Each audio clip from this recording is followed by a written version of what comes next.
Pernahkah kamu bertanya, mengapa bahasa Indonesia ditetapkan sebagai bahasa nasional? Padahal Indonesia memiliki begitu banyak bahasa daerah dengan jumlah yang besar dan sejarah yang panjang. Mengapa bukan bahasa lain seperti bahasa Sunda atau bahasa Jawa yang penggunanya paling banyak? Jawabannya ternyata jauh lebih menarik dari yang kita bayangkan. Indonesia adalah negara dengan lebih dari 700 bahasa daerah. Jika setiap kelompok tetap bertahan menggunakan bahasa daerah masing-masing tanpa ada satu bahasa pemersatu, komunikasi antar wilayah tentu akan menjadi sangat sulit. Sebelum Indonesia merdeka, masyarakat hidup dalam kondisi yang terpisah-pisah. Bahasanya berbeda, budayanya juga berbeda. Bahkan, sistem kolonial pun membagi wilayah menjadi banyak bagian. Akibatnya, persatuan menjadi sesuatu yang sangat sulit untuk diwujudkan. Jika demikian, mengapa bahasa Jawa yang memiliki jumlah pengguna terbesar tidak dipilih sebagai bahasa nasional? Alasannya ada beberapa. Yang pertama, penggunaan bahasa Jawa berpotensi menimbulkan kesan dominasi suku tertentu. Kedua, bahasa Jawa memiliki tingkatan tutur atau ngoko dan krama yang bisa menimbulkan jarak sosial. Sedangkan bangsa yang sedang memperjuangkan persatuan ini membutuhkan bahasa yang setara bagi semuanya. Menariknya, negara tetangga kita, Malaysia, sudah lebih dahulu menggunakan bahasa Melayu sebagai bahasa nasional. Bahasa ini sudah lama dikenal dan digunakan secara luas di kawasan Asia Tenggara.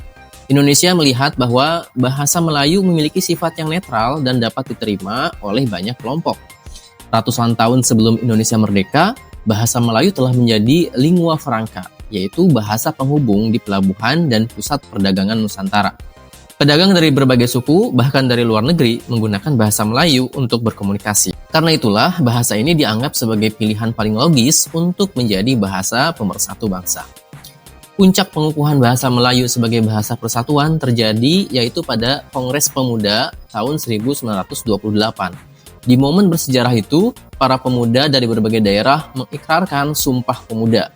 Dan salah satu isinya adalah menjunjung tinggi bahasa persatuan, yaitu bahasa Indonesia. Saat itu, bahasa Indonesia pada dasarnya adalah pengembangan dari bahasa Melayu. Lalu, mengapa namanya bukan bahasa Melayu, melainkan bahasa Indonesia? Karena istilah Indonesia memberi rasa memiliki kepada seluruh rakyat. Nama itu menjadi simbol identitas yang baru yang menyatukan semua suku. Dan pada saat itu, bahasa Indonesia menjadi simbol perlawanan serta semangat persatuan.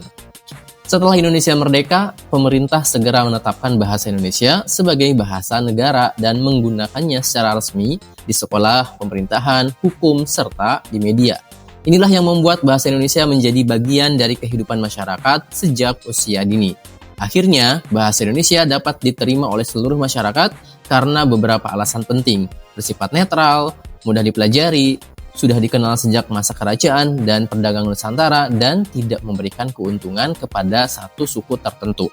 Bahasa ini tidak hanya pilihan praktis, tetapi juga pilihan strategis yang menguatkan persatuan. Jadi, bahasa Indonesia menjadi bahasa nasional bukan karena jumlah penuturnya terbanyak, tapi karena dialah bahasa yang paling mampu menyatukan. Bahasa yang kita pakai setiap hari ini adalah hasil keputusan strategis, cerdas, dan juga penuh dengan visi. Jika Anda tertarik dengan pembahasan seperti ini, silahkan tulis di kolom komentar topik apa lagi yang akan kita bahas. Jangan lupa subscribe dan sampai jumpa pada pembahasan di video berikutnya.